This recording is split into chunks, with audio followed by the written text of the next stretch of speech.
Vamos falar sobre mediunidade, mas de um jeito totalmente diferente. Hoje a gente vai mergulhar de cabeça no livro Nos Domínios da Mediunidade, de André Luiz. A grande sacada dessa obra é que ela vira o jogo. A gente vai entender a mediunidade não daqui da Terra olhando para cima, mas lá do plano espiritual olhando para cá, para nós. E olha, já aviso, a gente vai pular o prefácio e ir direto para ação, para a história mesmo. Então, a grande questão do livro é essa. O que é de verdade mediunidade? E a resposta, olha, pode mudar muita coisa que a gente pensa. O livro desafia a gente a parar de ver a mediunidade como um dom especial, místico, só para alguns iluminados, e sim como uma habilidade supernatural que todo mundo tem e que só precisa ser, bem, compreendida. E para entender tudo isso, a gente é convidado a embarcar numa verdadeira expedição. É quase um curso intensivo, sabe? A gente vai acompanhar o André Luiz e o companheiro dele, o Hilário, sendo guiados pelo mentor Aulus. Eles saem lá do plano espiritual para observar aqui na Terra, na prática, como é que a mediunidade funciona de verdade. E claro, a gente vai junto nessa jornada. Ok, mas por onde a gente começa essa investigação toda? Bom, antes de sair vendo fenômeno e coisa espetacular, os mentores espirituais fazem questão de nos levar para a base, para a raiz de tudo. O ponto de partida para entender não só a mediunidade, mas talvez a vida em si é um só: a nossa mente. E é o instrutor Albério, um dos guias dessa jornada, que entrega a chave do cofre, com uma afirmação, olha, poderosíssima. A mente permanece na base de todos os fenômenos mediúnicos. Isso é, uau, fundamental. Pensa bem, isso quer dizer que tudo, absolutamente tudo que a gente vai ver daqui para frente, do mais simples ao mais complexo, começa e termina dentro da gente, na nossa própria mente. Beleza. Se a mente é o alicerce, o pensamento é quem constrói, certo? E aqui o livro traz uma ideia que é francamente radical. A de que o pensamento não é só uma coisinha abstrata que passa pela cabeça. Não. É um ser vivo, uma criação do nosso espírito que a nossa vontade joga no universo. Já parou para pensar no poder disso? Cada pensamento que a gente tem é uma força real, viva, que a gente está projetando no mundo a todo instante. E a metáfora do espelho que o livro usa é simplesmente perfeita para entender isso.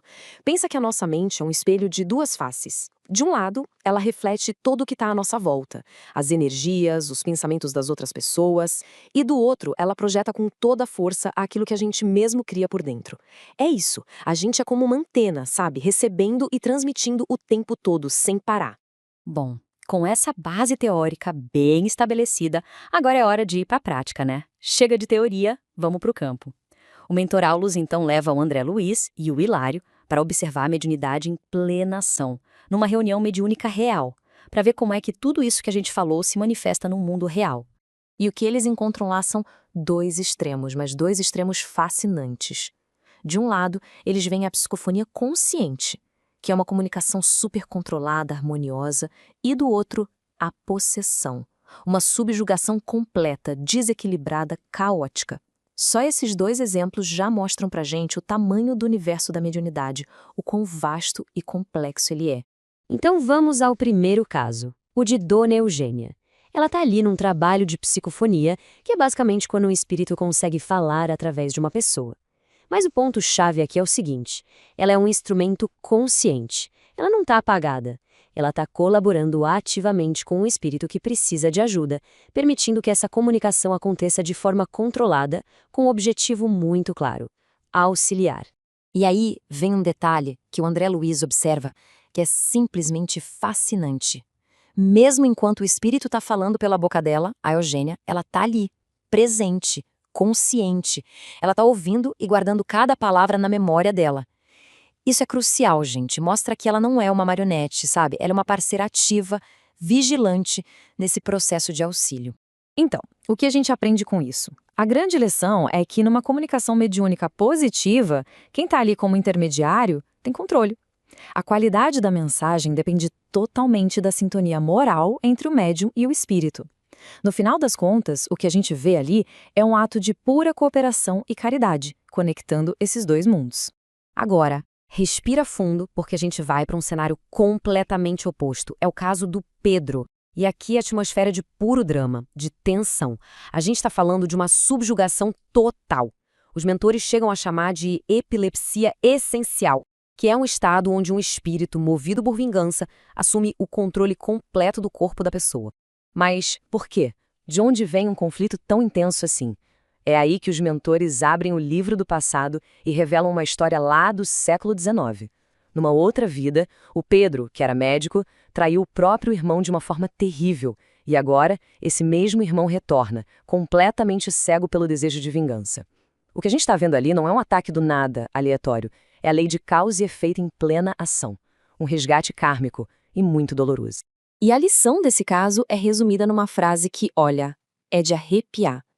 Penetramos forçosamente no inferno que criamos para os outros, a fim de experimentarmos, por nossa vez, o fogo com que afligimos o próximo. Isso é a justiça espiritual na sua forma mais crua. A mensagem não podia ser mais clara. Não dá para fugir das consequências do que a gente faz. O sofrimento que a gente causa aos outros, uma hora, se torna o nosso próprio caminho de aprendizado.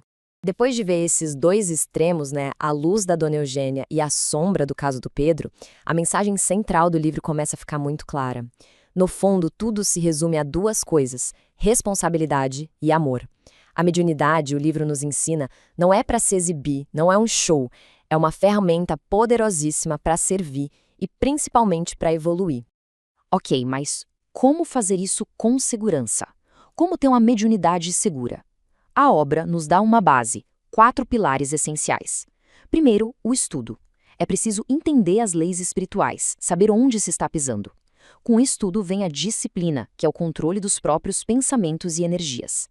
Mas de nada adiantar estudar e ser disciplinado se não tiver um motor principal, que é o amor ao próximo. Essa tem que ser a motivação. E para manter tudo isso em sintonia, a oração, que é a nossa forma de se conectar com as esferas superiores. E para fechar essa parte, Emmanuel, outro grande guia espiritual, deixa um recado final. Ele diz que, no fim das contas, mais importante que qualquer fenômeno espetacular, o que realmente vale é a nossa transformação moral, é ter o Cristo no coração e na consciência. Porque sem essa bússola moral, a mediunidade, em vez de ajudar a gente a subir, pode nos desorientar, e muito. Agora, a gente chega na conclusão que, para mim, é a que amarra tudo, a que muda o jogo. É a ideia mais poderosa de todo o livro, que é a seguinte: mediunidade não é exceção, é a regra. Exatamente. A grande mensagem é essa. Todo mundo é médium. Ponto. Assim como a gente respira o ar sem nem pensar nisso, a gente está o tempo todo trocando energias e pensamentos com tudo e com todos à nossa volta. Não é um dom especial para alguns escolhidos. É simplesmente parte do que nós somos. E o que comanda essa troca toda, essa comunicação constante? Uma palavra só: sintonia.